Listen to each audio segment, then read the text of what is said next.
Now, in certain situations, they will take them out, but for the most part, they're not as worried and concerned about it. That one good for 15, and the Bengals get a first down.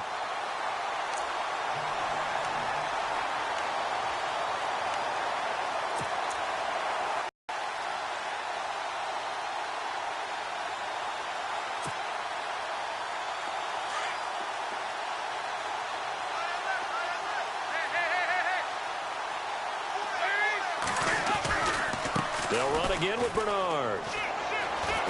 And he's got this one just across midfield to the 49. Give him 9 on the carry that time, and they're set up with a 2nd and 1. At this stage of the game, with the score where it is, the key here, stay in bounds, and he did just that. Not by a huge margin, but he stayed in. And those come up in what we like to call winning edge meetings. The things that you have to do, late game situations, kicking situations, doesn't matter what it is, the things you have to do to win a game, and that comes up in that meeting, then you practice it, they've got to be happy to see it executed, being able to stay in bounds and work the clock.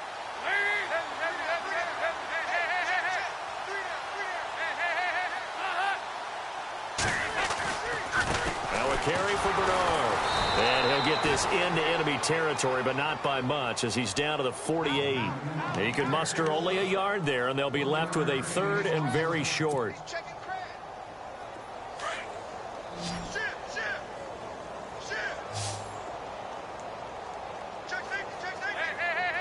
And on the outside, they're playing press coverage. Now Bernard. And he maybe makes it back to the line of scrimmage. That's it. Brandon, when a defense just simply can't get off the field on 3rd down, and we all know how important that down is for both sides of the ball, you often feel like you're just a step behind whatever they're doing offensively. And one of the differences in this game, no doubt, 3rd down conversion, and that is going to be a story they'll talk about after this one.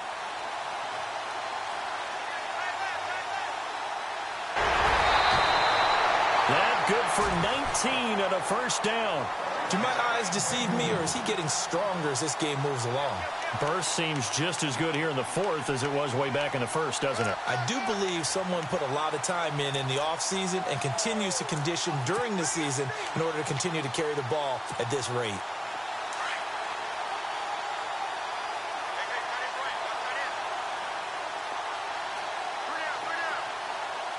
Shift together here from the D-line. Dalton with a give here to mix it. And he went backwards. He'll be down at the 30. That's going to go as a loss of a yard, and it'll be 2nd down. Brandon, it's clearly a running situation when you're up in the 4th quarter. They're going to have to stack the box and make it difficult for them to move the ball. Made it very difficult right there. Now they need to repeat that effort. Yeah, bring 7, 8, 9, whatever it's going to take to slow them down. And now to the air. Dalton. Blitz coming, and down he goes. Bud Dupree. He's the one to get him, and that's sack number 7 for him on the year. They can't stop us. They cannot hold us down. We're going to keep.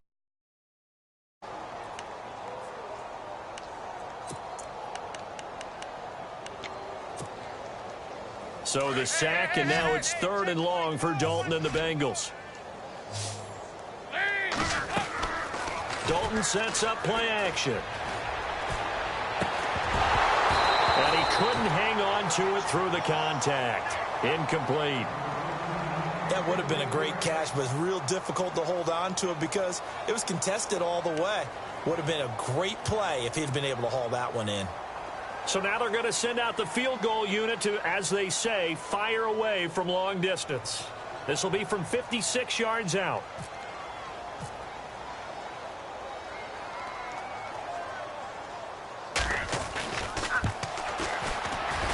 And his kick is good. He got every bit of that one as it's good from 56 yards out.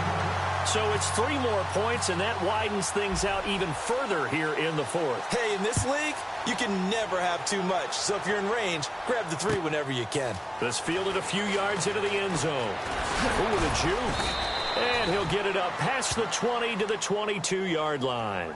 And now out come the Steelers. And there are parts of their last drive they'd like to emulate. And, of course, they'd like to forget the inning, the interception. But they did put together, Charles, a nice sustained drive to get him down the field. Yeah, and unfortunately for them, the only thing that matters is part two, right? Because once they threw the interception and finished off the drive, that does them no good to go back and say, well, you know, we had a good one going.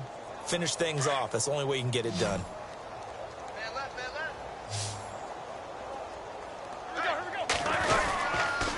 Now Bell. And he will lose yardage on the play. Back at his own 19-yard line. A loss of a full 3 yards, and now it's second down.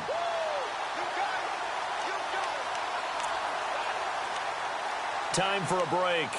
This one, all over but the shouting. We'll finish it after this.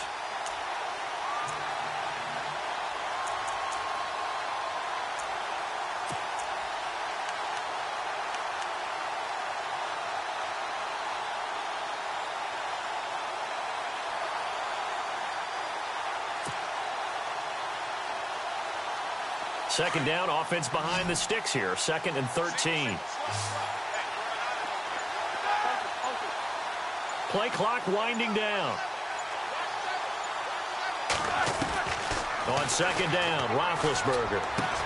This is Bell on the dump off. And they'll get him down here at the 23. Give him 3 on the play. And just like that, it's third down.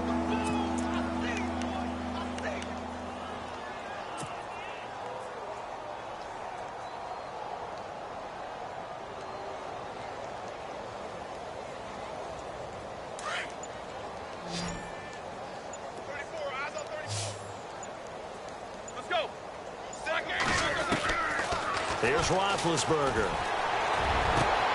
And now here is another interception.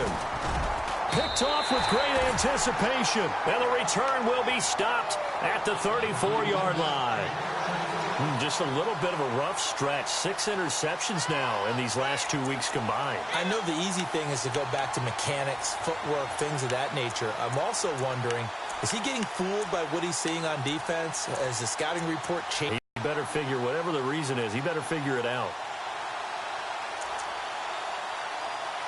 And they'll start this drive with very good field position.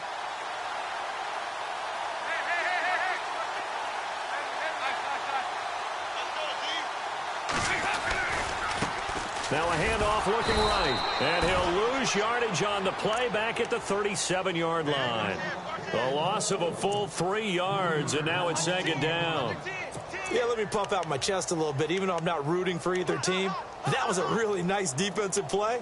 It's awfully fun to watch, even in an offensive game. Defense in a good spot. Let's see how the offense responds with a 2nd and 13 now.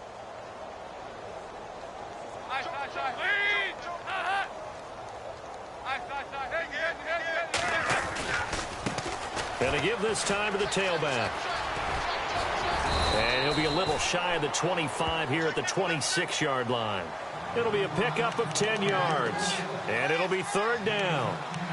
In today's NFL, when you get teams in long yardage situations with your defense, you're really going to go to your speed packages. You're going to get smaller, lighter guys on the field in order to cover the expected pass. So they might want to run the ball against a smaller, lighter lineup with your big guys, and that's exactly what happened on that play. It was. And with a flag down, he goes down. So they're able to sack him. Now the penalty looks like it could be holding. Let's find out. So instead of giving them another third down, they'll decline it, brings up 4. Now that's smart football right there. You don't even have to really spend a lot of time considering it. Just know that you're probably going to get the ball back. Good job declining that penalty.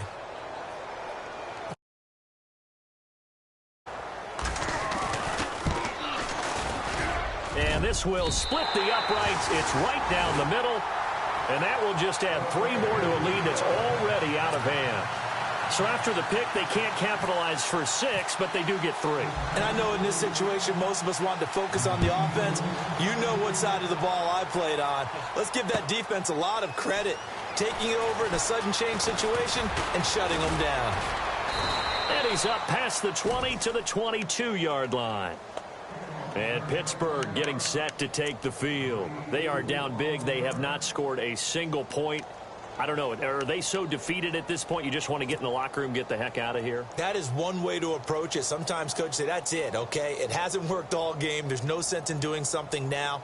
Let's get out of here. No one gets hurt. But others will look at it and say, we still have an opportunity to do something. On the line. Exactly. You have pride on the line, execution as you look forward and get ready for your next game, and a message to your team. We're not going to quit. No matter what the battle is, we're going to finish this thing out. It's complete to Brown, right side. And what are the whistles for? Timeout. So they'll stop the clock here in a game that's been decided in the closing seconds.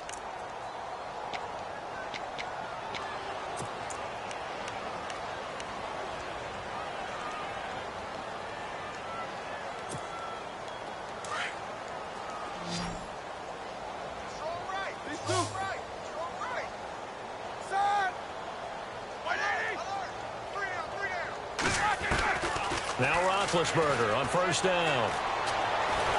And no escaping this time as he'll go down. They got him for a sack. Geno Atkins in there to drop him for his 11th sack of the year. So, Charles, are able to complete what so often seems to be elusive, a shutout in the NFL. And maybe what's fitting is they ended the game on the field, that defensive unit on the field. What an exclamation mark.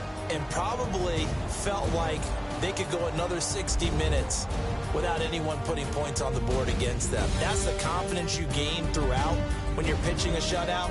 And they're going to leave the stadium feeling like they're all 10 feet tall. So for the Bengals, the streak continues as they push their mark to a perfect 12-0 now on the year. And they'll get to stay put for a few days as they'll host the Chicago Bears next week. Meanwhile, for Pittsburgh, this loss cost them in the playoff chase as they fall back to 7-5 on the year. And they'll be at home for one next week as the Baltimore Ravens come to town. So that's a wrap. For Charles Davis, I'm Brandon Gaudin. And this has been a presentation of the NFL on EA Sports.